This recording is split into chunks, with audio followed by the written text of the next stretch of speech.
सोनी पातशाह जी दा बहुत सच्चे दरबार की दरबार की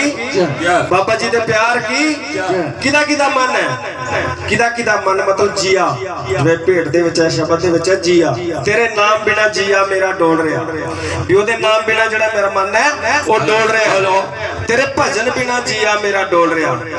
मतलब मन डोल रहा जो बाबा जी दर्शन दिते हैं बच्चों के बेड़े पार हो जाते हैं कहते सच्चे दरबार की कहना